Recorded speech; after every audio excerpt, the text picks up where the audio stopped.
Hunted Down by Charles Dickens. 1.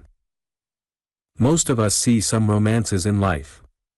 In my capacity as chief manager of a life assurance office, I think I have within the last 30 years seen more romances than the generality of men, however unpromising the opportunity may, at first sight, seem. As I have retired, and live at my ease, I possess the means that I used to want, of considering what I have seen, at leisure. My experiences have a more remarkable aspect, so reviewed, than they had when they were in progress. I have come home from the play now, and can recall the scenes of the drama upon which the curtain has fallen, free from the glare, bewilderment, and bustle of the theatre. Let me recall one of these romances of the real world. There is nothing truer than Physiognomy, taken in connection with manner. The art of reading that book of which eternal wisdom obliges every human creature to present his or her own page with the individual character written on it, is a difficult one, perhaps, and is little studied. It may require some natural aptitude, and it must require, for everything does, some patience and some pains. That these are not usually given to it, that numbers of people accept a few stock commonplace expressions of the face as the whole list of characteristics, and neither seek nor know the refinements that are truest, that you, for instance, give a great deal of time and attention to the reading of music, Greek, Latin, French, Italian, Hebrew, if you please, and do not qualify yourself to read the face of the master or mistress looking over your shoulder teaching it to you, I assume to be 500 times more probable than improbable.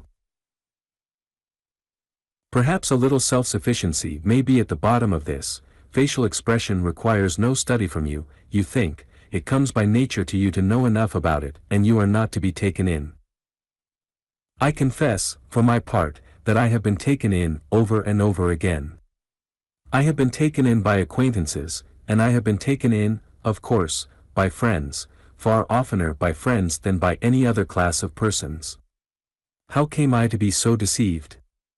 Had I quite misread their faces? No. Believe me, my first impression of those people, founded on face and manner alone, was invariably true. My mistake was in suffering them to come nearer to me and explain themselves away. 2. The partition which separated my own office from our general outer office in the city was of thick plate glass. I could see through it what passed in the outer office, without hearing a word. I had it put up in place of a wall that had been there for years, ever since the house was built. It is no matter whether I did or did not make the change in order that I might derive my first impression of strangers, who came to us on business, from their faces alone, without being influenced by anything they said. Enough to mention that I turned my glass partition to that account, and that a life assurance office is at all times exposed to be practiced upon by the most crafty and cruel of the human race. It was through my glass partition that I first saw the gentleman whose story I am going to tell. He had come in without my observing it, and had put his hat and umbrella on the broad counter, and was bending over it to take some papers from one of the clerks. He was about 40 or so, dark, exceedingly well dressed in black, being in mourning, and the hand he extended with a polite air, had a particularly well-fitting black kid glove upon it. His hair, which was elaborately brushed and oiled, was parted straight up the middle, and he presented this parting to the clerk, exactly, to my thinking, as if he had said, in so many words, "You must take me, if you please, my friend, just as I show myself. Come straight up here, follow the gravel path, keep off the grass, I allow no trespassing." I conceived a very great aversion to that man the moment I thus saw him. He had asked for some of our printed forms, and the clerk was giving them to him and explaining them. An obliged and agreeable smile was on his face, and his eyes met those of the clerk with a sprightly look. I have known a vast quantity of nonsense talked about bad men not looking you in the face. Don't trust that conventional idea. Dishonesty will stare honesty out of countenance, any day in the week, if there is anything to be got by it. I saw, in the corner of his eyelash, that he became aware of my looking at him. Immediately he turned the parting in his hair toward the glass partition, as if he said to me with a sweet smile, "Straight up here, if you please. Off the grass." In a few moments he had put on his hat and taken up his umbrella, and was gone. I beckoned the clerk into my room, and asked, who was that? He had the gentleman's card in his hand. Mr. Julius Slinkton, Middle Temple. A barrister, Mr. Adams? I think not, sir. I should have thought him a clergyman, but for his having no reverend here, said I. Probably, from his appearance, Mr. Adams replied, he is reading for orders. I should mention that he wore a dainty white cravat, and dainty linen altogether. What did he want, Mr. Adams? Merely a form of proposal, sir, and form of reference. Recommended here? Did he say? Yes, he said he was recommended here by a friend of yours. He noticed you, but said that as he had not the pleasure of your personal acquaintance he would not trouble you. Did he know my name? Oh yes, sir. He said, there is Mr. Sampson, I see. A well-spoken gentleman, apparently. Remarkably so, sir. Insinuating manners, apparently. Very much so, indeed, sir. Ha, said I want nothing at present, Mr. Adams. Within a fortnight of that day I went to dine with a friend of mine, a merchant, a man of taste, who buys pictures and books, and the first man I saw among the company was Mr. Julius Slinkton. There he was, standing before the fire, with good large eyes and an open expression of face, but still, I thought, requiring everybody to come at him by the prepared way he offered, and by no other. I noticed him ask my friend to introduce him to Mr. Sampson, and my friend did so. Mr. Slinkton was very happy to see me. Not too happy, there was no overdoing of the matter, happy in a thoroughly well-bred, perfectly unmeaning way. I thought you had met, our host observed. No, said Mr. Slinkton. I did look in at Mr. Sampson's office, on your recommendation, but I really did not feel justified in troubling Mr. Sampson himself, on a point in the everyday routine of an ordinary clerk. I said I should have been glad to show him any attention on our friend's introduction. I am sure of that, said he, and am much obliged. At another time, perhaps, I may be less delicate. Only, however, if I have real business, for I know, Mr. Sampson, how precious business time is, and what a vast number of impertinent people there are in the world. I acknowledged his consideration with a slight bow. You were thinking, said I, of effecting a policy on your life. Oh dear no. I am afraid I am not so prudent as you pay me the compliment of supposing me to be, Mr. Sampson. I merely inquired for a friend. But you know what friends are in such matters. Nothing may ever come of it. I have the greatest reluctance to trouble men of business with inquiries for friends, knowing the probabilities to be 1,000 to 1 that the friends will never follow them up. People are so fickle, so selfish, so inconsiderate. Don't you, in your business, find them so every day, Mr. Sampson? I was going to give a qualified answer, but he turned his smooth, white parting on me with its straight up here, if you please, and I answered yes.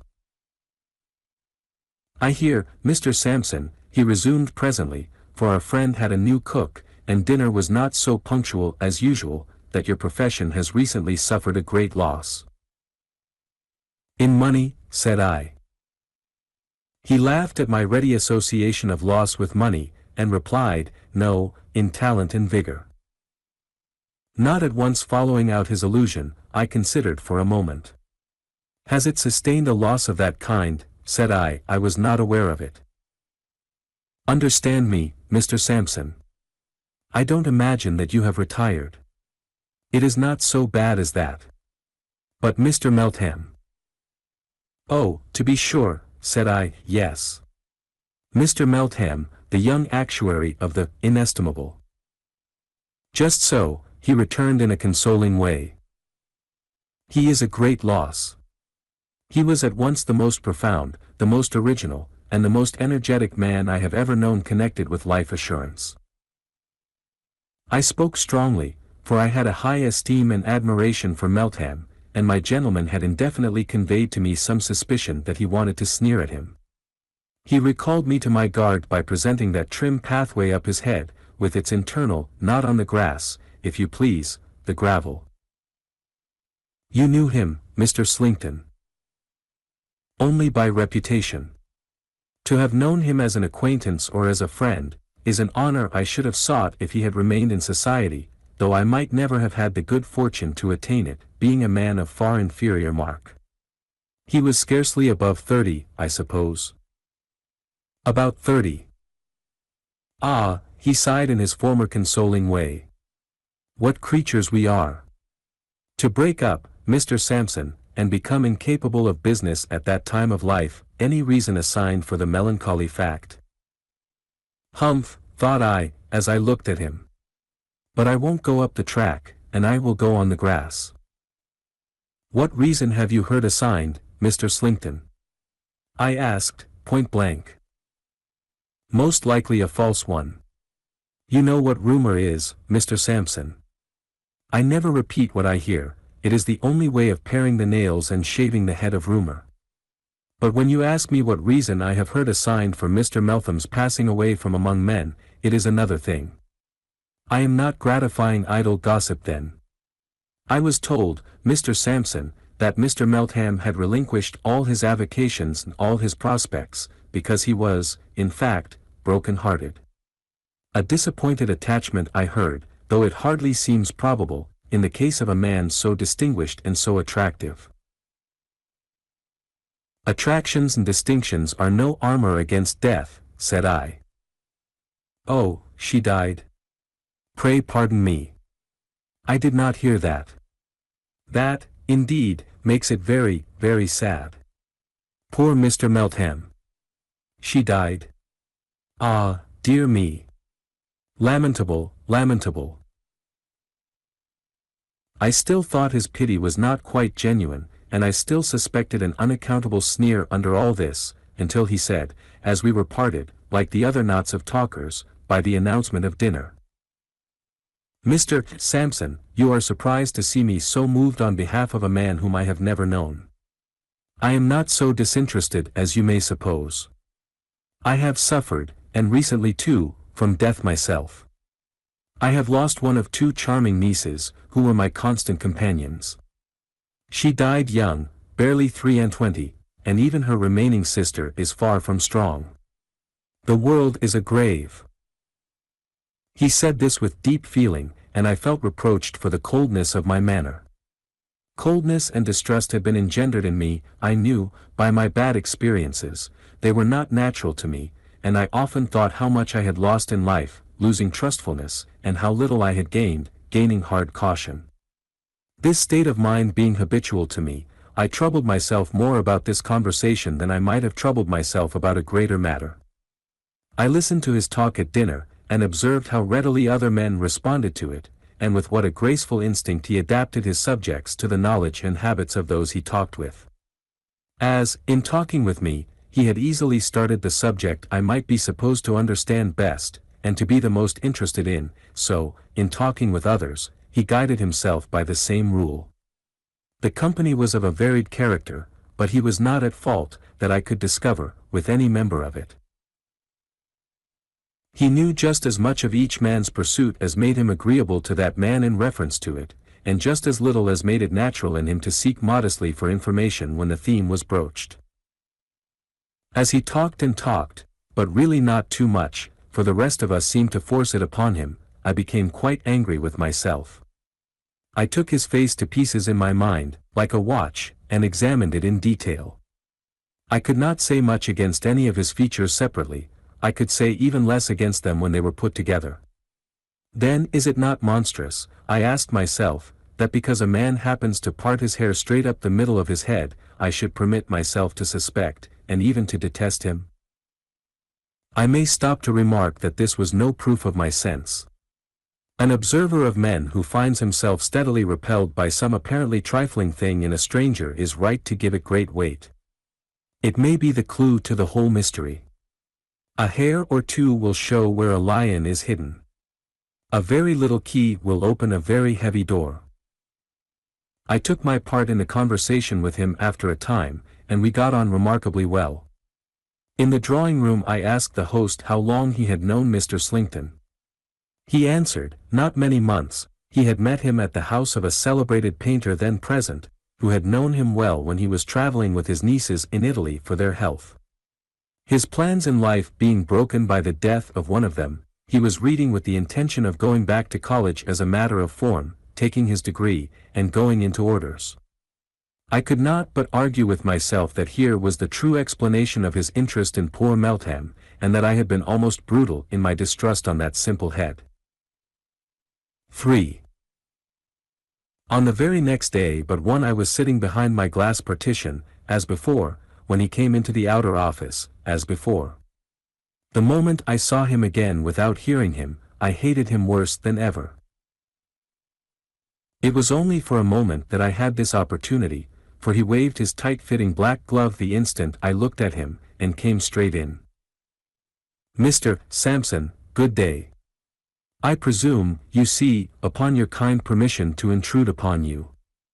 I don't keep my word in being justified by business, for my business here, if I may so abuse the word, is of the slightest nature." I asked, was it anything I could assist him in? "I thank you, no. I merely called to inquire outside whether my dilatory friend had been so false to himself as to be practical and sensible. But, of course, he has done nothing. I gave him your papers with my own hand, and he was hot upon the intention, but of course he has done nothing. Apart from the general human disinclination to do anything that ought to be done, I dare say there is a specialty about assuring one's life. You find it like will-making. People are so superstitious, and take it for granted they will die soon afterwards. Up here, if you please, straight up here, Mr. Sampson. Neither to the right nor to the left." I almost fancied I could hear him breathe the words as he sat smiling at me, with that intolerable parting exactly opposite the bridge of my nose. "There is such a feeling sometimes, no doubt," I replied, "but I don't think it obtains to any great extent." "Well," said he, with a shrug and a smile, "I wish some good angel would influence my friend in the right direction. I rashly promised his mother and sister in Norfolk to see it done, and he promised them that he would do it. But I suppose he never will." He spoke for a minute or two on indifferent topics, and went away. I had scarcely unlocked the drawers of my writing table next morning, when he reappeared. I noticed that he came straight to the door in the glass partition, and did not pause a single moment outside. "Can you spare me 2 minutes, my dear Mr. Sampson?" "By all means."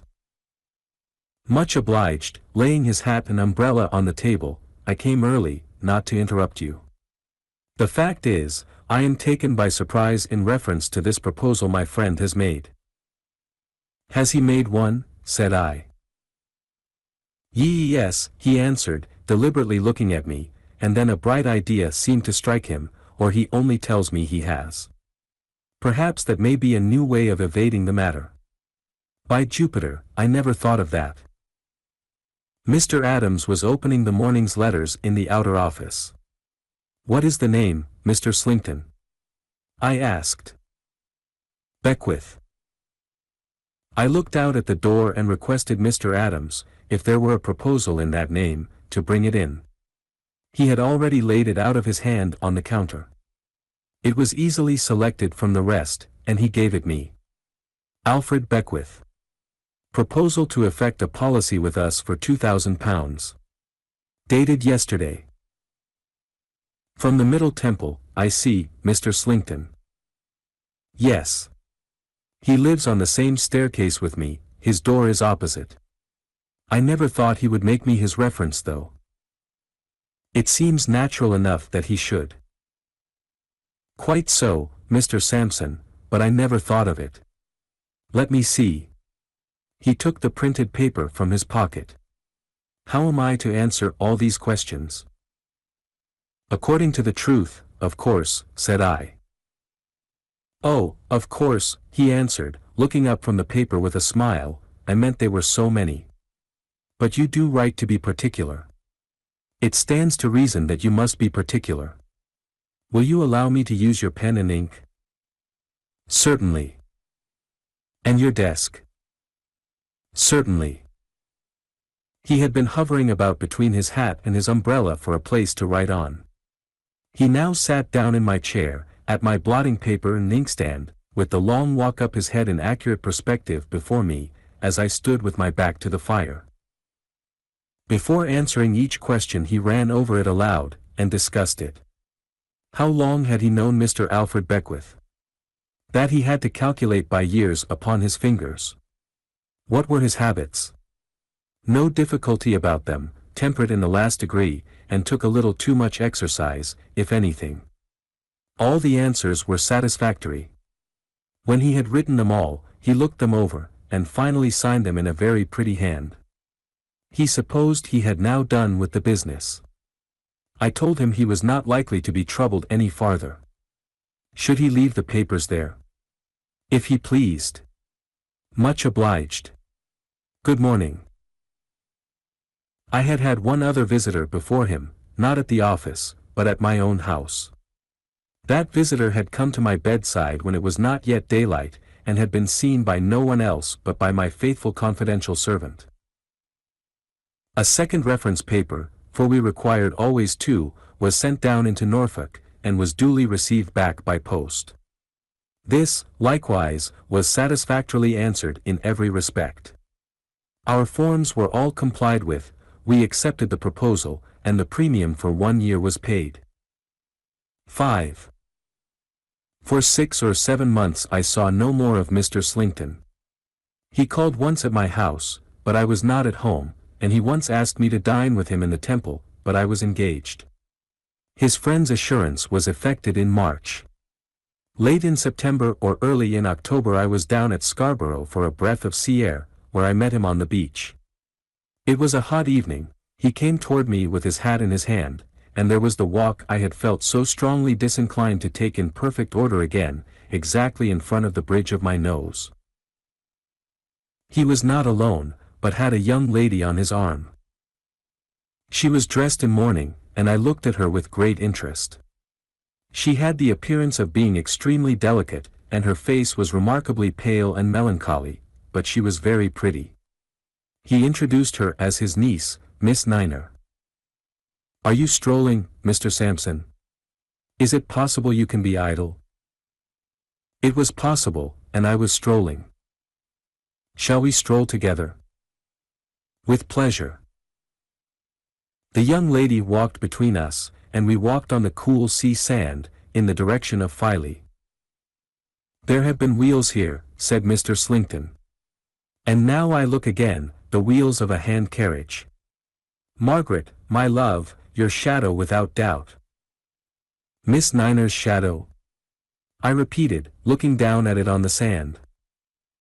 Not that one, Mr. Slinkton returned, laughing. Margaret, my dear, tell Mr. Sampson. Indeed, said the young lady, turning to me, there is nothing to tell, except that I constantly see the same invalid old gentleman at all times, wherever I go. I have mentioned it to my uncle, and he calls the gentleman my shadow. Does he live in Scarborough? I asked. He is staying here. Do you live in Scarborough? No, I am staying here. My uncle has placed me with a family here, for my health.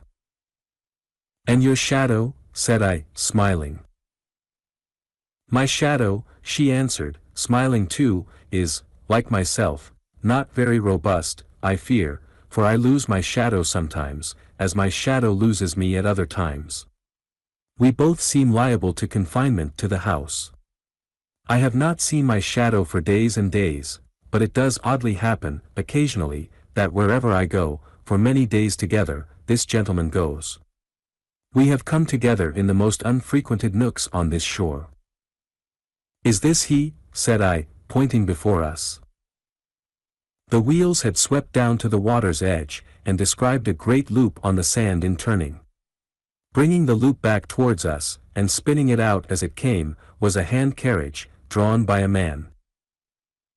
"Yes," said Miss Niner, "this really is my shadow, uncle." As the carriage approached us and we approached the carriage, I saw within it an old man, whose head was sunk on his breast, and who was enveloped in a variety of wrappers. He was drawn by a very quiet but very keen-looking man, with iron-gray hair, who was slightly lame. They had passed us, when the carriage stopped, and the old gentleman within, putting out his arm, called to me by my name. I went back, and was absent from Mr. Slinkton and his niece for about 5 minutes. When I rejoined them, Mr. Slinkton was the first to speak.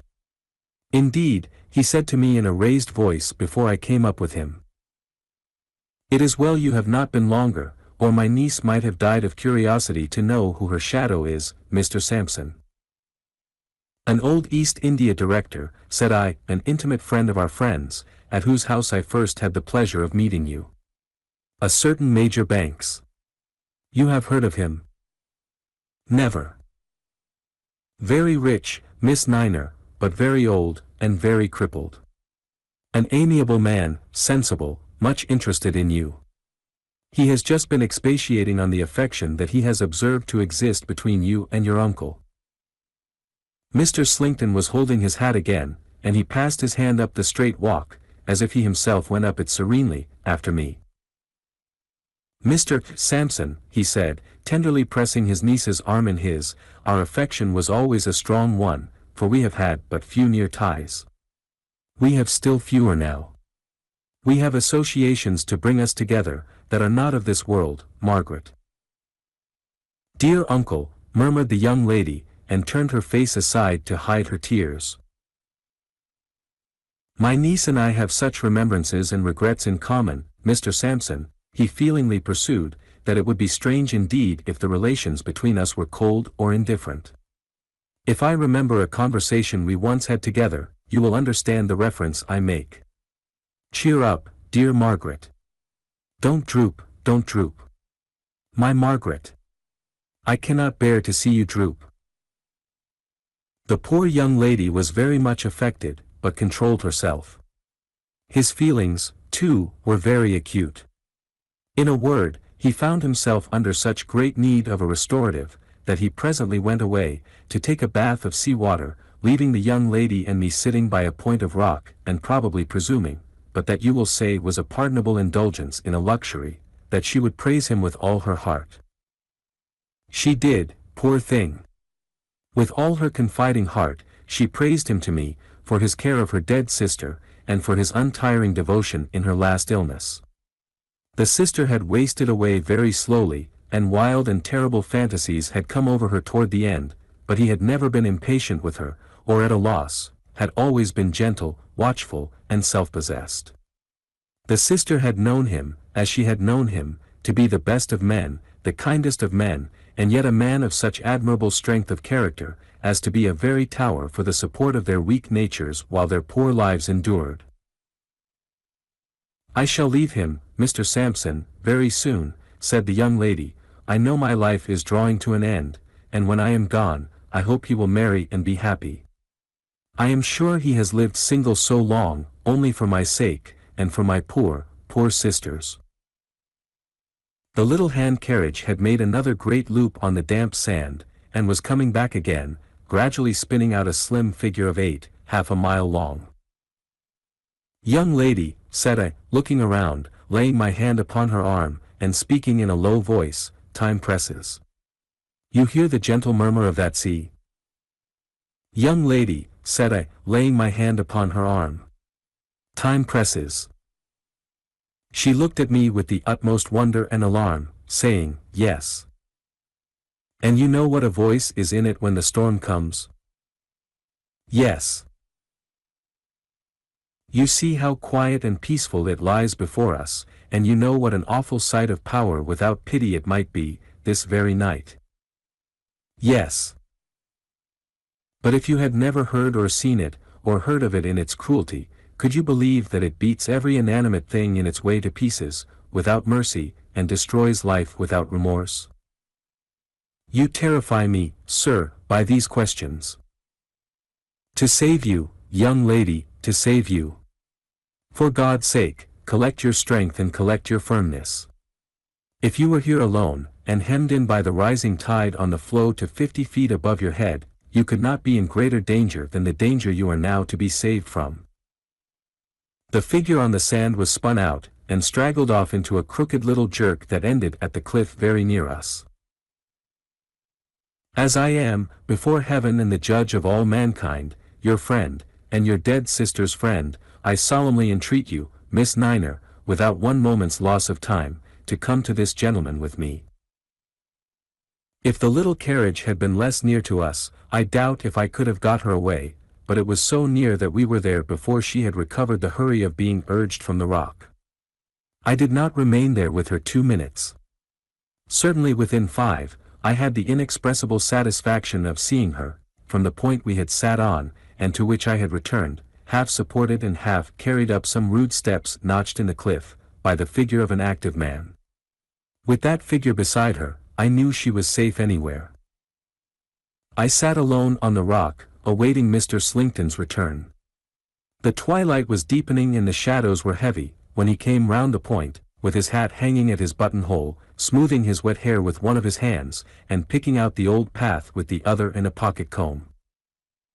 My niece not here, Mr. Sampson, he said, looking about. Miss Niner seemed to feel a chill in the air after the sun was down, and has gone home. He looked surprised, as though she were not accustomed to do anything without him, even to originate so slight a proceeding. I persuaded Miss Niner, I explained. Ah, said he. She is easily persuaded, for her good. Thank you, Mr. Sampson, she is better within doors. The bathing place was farther than I thought, to say the truth. Miss Niner is very delicate, I observed. He shook his head and drew a deep sigh. Very, very, very. You may recollect my saying so. The time that has since intervened has not strengthened her. The gloomy shadow that fell upon her sister so early in life seems, in my anxious eyes, to gather over her, ever darker, ever darker. Dear Margaret, dear Margaret. But we must hope. The hand carriage was spinning away before us at a most indecorous pace for an invalid vehicle, and was making most irregular curves upon the sand. Mr. Slinkton, noticing it after he had put his handkerchief to his eyes, said, If I may judge from appearances, your friend will be upset, Mr. Sampson. It looks probable, certainly, said I. The servant must be drunk. The servants of old gentlemen will get drunk sometimes, said I. The Major draws very light, Mr. Sampson. The Major does draw light, said I. By this time the carriage, much to my relief, was lost in the darkness. We walked on for a little, side by side over the sand, in silence. After a short while he said, in a voice still affected by the emotion that his niece's state of health had awakened in him. Do you stay here long, Mr. Sampson? Why, no. I am going away tonight. So soon? But business always holds you in request. Men like Mr. Sampson are too important to others, to be spared to their own need of relaxation and enjoyment. I don't know about that, said I, however, I am going back. To London? To London. I shall be there too, soon after you. I knew that as well as he did. But I did not tell him so. Any more than I told him what defensive weapon my right hand rested on in my pocket, as I walked by his side. Any more than I told him why I did not walk on the sea side of him with the night closing in. We left the beach, and our ways diverged.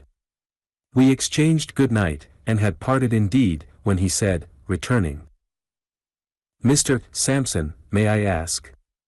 Poor Meltham, whom we spoke of, dead yet? Not when I last heard of him, but too broken a man to live long, and hopelessly lost to his old calling. "Dear, dear, dear," said he, with great feeling. "Sad, sad, sad. The world is a grave." And so went his way. It was not his fault if the world were not a grave, but I did not call that observation after him, any more than I had mentioned those other things just now enumerated. He went his way, and I went mine with all expedition. This happened, as I have said, either at the end of September or beginning of October. The next time I saw him, and the last time, was late in November. I had a very particular engagement to breakfast in the Temple. It was a bitter northeasterly morning, and the sleet and slush lay inches deep in the streets. I could get no conveyance, and was soon wet to the knees, but I should have been true to that appointment, though I had to wade to it up to my neck in the same impediments. The appointment took me to some chambers in the Temple. They were at the top of a lonely corner house overlooking the river. The name, Mr. Alfred Beckwith, was painted on the outer door. On the door opposite, on the same landing, the name Mr. Julius Slinkton. The doors of both sets of chambers stood open, so that anything said aloud in one set could be heard in the other. I had never been in those chambers before.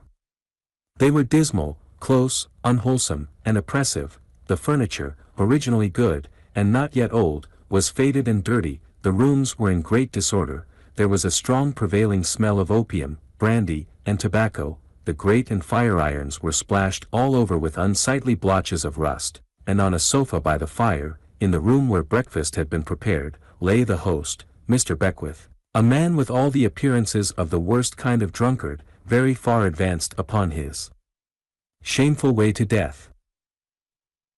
"Slinkton is not come yet," said this creature, staggering up when I went in. "I'll call him. Hello. Julius Caesar.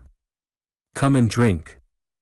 As he hoarsely roared this out, he beat the poker and tongs together in a mad way, as if that were his usual manner of summoning his associate. The voice of Mr. Slinkton was heard through the clatter from the opposite side of the staircase, and he came in. He had not expected the pleasure of meeting me. I have seen several artful men brought to a stand, but I never saw a man so aghast as he was when his eyes rested on mine. "Julius Caesar," cried Beckwith, staggering between us, "Mist Sampson. Mist Sampson, Julius Caesar. Julius, Mist Sampson, is the friend of my soul. Julius keeps me plied with liquor, morning, noon, and night. Julius is a real benefactor. Julius threw the tea and coffee out of window when I used to have any. Julius empties all the water jugs of their contents, and fills them with spirits. Julius winds me up and keeps me going.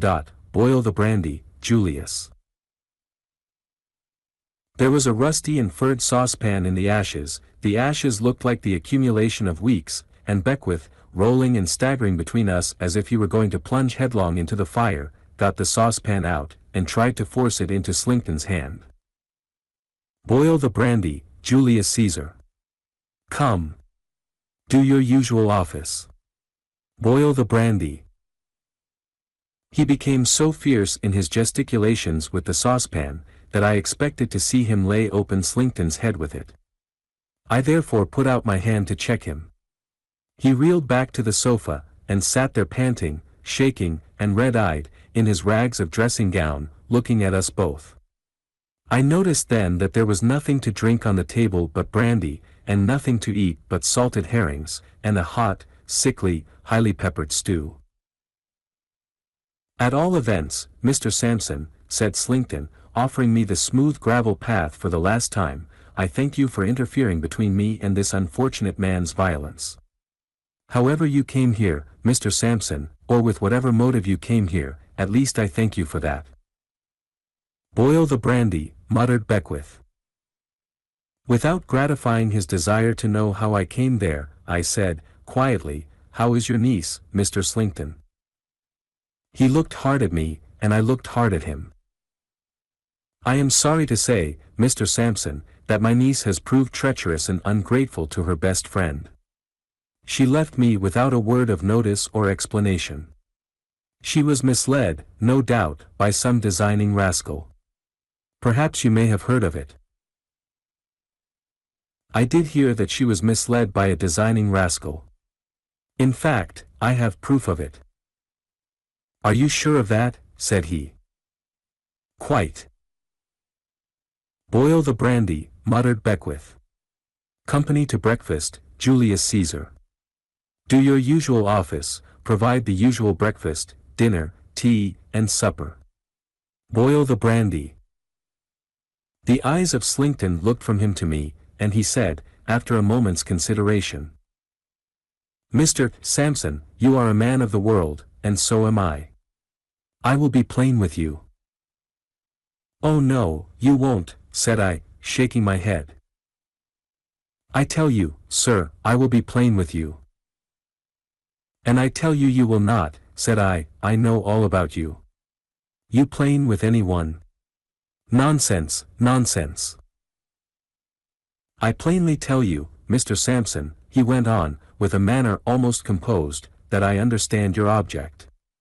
You want to save your funds, and escape from your liabilities. These are old tricks of trade with you office gentlemen.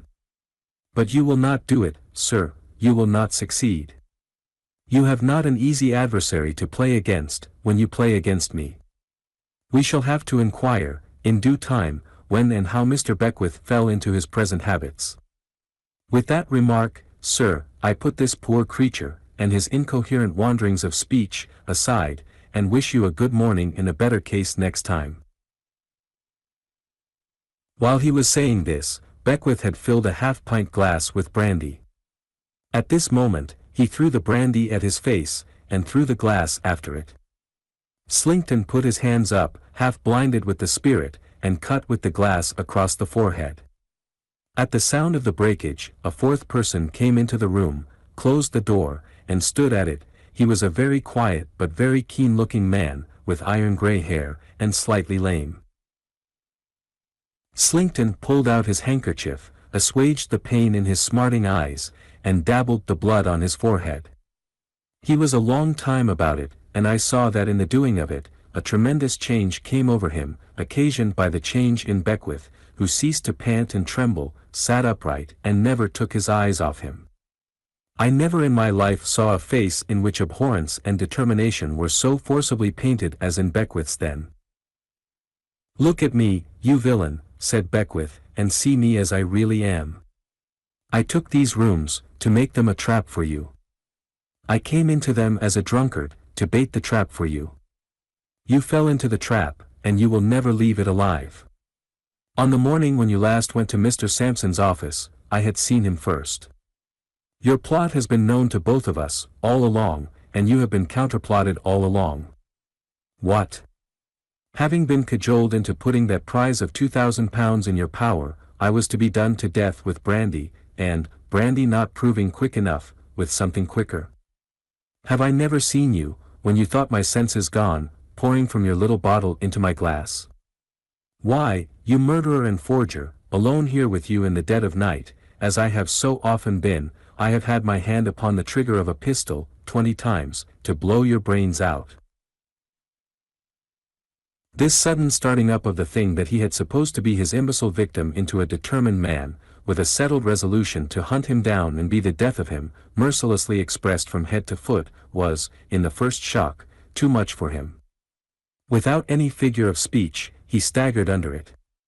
But there is no greater mistake than to suppose that a man who is a calculating criminal is, in any phase of his guilt, otherwise than true to himself, and perfectly consistent with his whole character. Such a man commits murder, and murder is the natural culmination of his course. Such a man has to outface murder, and will do it with hardihood and effrontery. It is a sort of fashion to express surprise that any notorious criminal, having such crime upon his conscience, can so brave it out. Do you think that if he had it on his conscience at all, or had a conscience to have it upon, he would ever have committed the crime? Perfectly consistent with himself, as I believe all such monsters to be, this Slinkton recovered himself, and showed a defiance that was sufficiently cold and quiet. He was white, he was haggard, he was changed, but only as a sharper who had played for a great stake and had been outwitted and had lost the game. "Listen to me, you villain," said Beckwith, "and let every word you hear me say be a stab in your wicked heart. When I took these rooms, to throw myself in your way and lead you on to the scheme that I knew my appearance and supposed character and habits would suggest to such a devil, how did I know that? Because you were no stranger to me. I knew you well. And I knew you to be the cruel wretch who, for so much money, had killed one innocent girl while she trusted him implicitly, and who was by inches killing another." Slinkton took out a snuff-box, took a pinch of snuff, and laughed. "But see here," said Beckwith, never looking away, never raising his voice, never relaxing his face, never unclenching his hand. "See what a dull wolf you have been, after all. The infatuated drunkard who never drank a 50th part of the liquor you plied him with, but poured it away, here, there, everywhere, almost before your eyes, who bought over the fellow you set to watch him and to ply him, by outbidding you in his bribe, before he had been at his work 3 days, with whom you have observed no caution, yet who was so bent on ridding the earth of you as a wild beast, that he would have defeated you if you had been ever so prudent, that drunkard whom you have, many a time, left on the floor of this room, and who has even let you go out of it, alive and undeceived, when you have turned him over with your foot, has, almost as often, on the same night, within an hour, within a few minutes, watched you awake, had his hand at your pillow when you were asleep, turned over your papers, taken samples from your bottles and packets of powder, changed their contents, rifled every secret of your life. He had had another pinch of snuff in his hand, but had gradually let it drop from between his fingers to the floor, where he now smoothed it out with his foot, looking down at it the while. He had another pinch of snuff in his hand, but gradually let it drop from between his fingers. "That drunkard," said Beckwith, "who had free access to your rooms at all times, that he might drink the strong drinks that you left in his way and be the sooner ended, holding no more terms with you than he would hold with a tiger, has had his master key for all your locks, his test for all your poisons, his clue to your cipher writing. He can tell you, as well as you can tell him, how long it took to complete that deed, what doses there were, what intervals, what signs of gradual decay upon mind and body, what distempered fancies were produced, what observable changes, what physical pain. He can tell you, as well as you can tell him, that all this was recorded day by day, as a lesson of experience for future service. He can tell you, better than you can tell him, where that journal is at this moment." Slinkton stopped the action of his foot, and looked at Beckwith. "No," said the latter, as if answering a question from him. "Not in the drawer of the writing desk that opens with a spring, it is not there, and it never will be there again." "Then you are a thief," said Slinkton. Without any change whatever in the inflexible purpose, which it was quite terrific even to me to contemplate, and from the power of which I had always felt convinced it was impossible for this wretch to escape, Beckwith returned. "And I am your niece's shadow, too." With an imprecation Slinkton put his hand to his head, tore out some hair, and flung it to the ground. It was the end of the smooth walk, he destroyed it in the action, and it will soon be seen that his use for it was past. Beckwith went on, "Whenever you left here, I left here. Although I understood that you found it necessary to pause in the completion of that purpose, to avert suspicion, still I watched you close, with the poor confiding girl. When I had the diary, and could read it word by word, it was only about the night before your last visit to Scarborough, you remember the night. You slept with a small flat vial tied to your wrist, I sent to Mr. Sampson, who was kept out of view. This is Mr. Sampson's trusty servant standing by the door. We 3 saved your niece among us." Slinkton looked at us all, took an uncertain step or two from the place where he had stood, returned to it, and glanced about him in a very curious way, as one of the meaner reptiles might, looking for a hole to hide in. I noticed at the same time, that a singular change took place in the figure of the man, as if it collapsed within his clothes, and they consequently became ill-shapen and ill-fitting. "You shall know," said Beckwith, for I hope the knowledge will be bitter and terrible to you, why you have been pursued by one man, and why, when the whole interest that Mr. Sampson represents would have expended any money in hunting you down, you have been tracked to death at a single individual's charge. I hear you have had the name of Meltham on your lips sometimes. I saw, in addition to those other changes, a sudden stoppage come upon his breathing. When you sent the sweet girl whom you murdered, you know with what artfully made-out surroundings and probabilities you sent her, to Meltham's office, before taking her abroad to originate the transaction that doomed her to the grave, it fell to Meltham's lot to see her and to speak with her. It did not fall to his lot to save her, though I know he would freely give his own life to have done it. He admired her, I would say he loved her deeply, if I thought it possible that you could understand the word. When she was sacrificed, he was thoroughly assured of your guilt. Having lost her, he had but one object left in life, and that was to avenge her and destroy you. I saw the villain's nostrils rise and fall convulsively, but I saw no moving at his mouth. That man Meltham, Beckwith steadily pursued, was as absolutely certain that you could never elude him in this world, if he devoted himself to your destruction with his utmost fidelity and earnestness, and if he divided the sacred duty with no other duty in life, as he was certain that in achieving it he would be a poor instrument in the hands of Providence, and would do well before heaven in striking you out from among living men. I am that man, and I thank God that I have done my work. If Slinkton had been running for his life from swift-footed savages, a dozen miles, he could not have shown more emphatic signs of being oppressed at heart and laboring for breath, than he showed now, when he looked at the pursuer who had so relentlessly hunted him down. You never saw me under my right name before, you see me under my right name now. You shall see me once again in the body, when you are tried for your life. You shall see me once again in the spirit, when the cord is round your neck, and the crowd are crying against you. When Meltham had spoken these last words, the miscreant suddenly turned away his face, and seemed to strike his mouth with his open hand. At the same instant, the room was filled with a new and powerful odor, and, almost at the same instant, he broke into a crooked run, leap, start, I have no name for the spasm, and fell, with a dull weight that shook the heavy old doors and windows in their frames. That was the fitting end of him. When we saw that he was dead, we drew away from the room, and Meltham, giving me his hand, said, with a weary air, I have no more work on earth, my friend. But I shall see her again elsewhere. It was in vain that I tried to rally him. He might have saved her, he said, he had not saved her, and he reproached himself, he had lost her, and he was broken-hearted. The purpose that sustained me is over, Samson, and there is nothing now to hold me to life.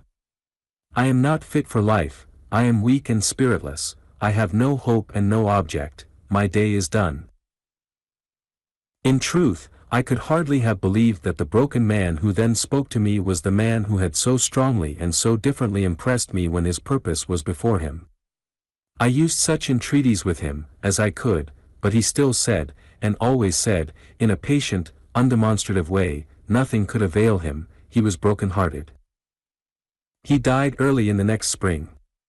He was buried by the side of the poor young lady for whom he had cherished those tender and unhappy regrets, and he left all he had to her sister. She lived to be a happy wife and mother, she married my sister's son, who succeeded poor Meltham, she is living now, and her children ride about the garden on my walking stick when I go to see her.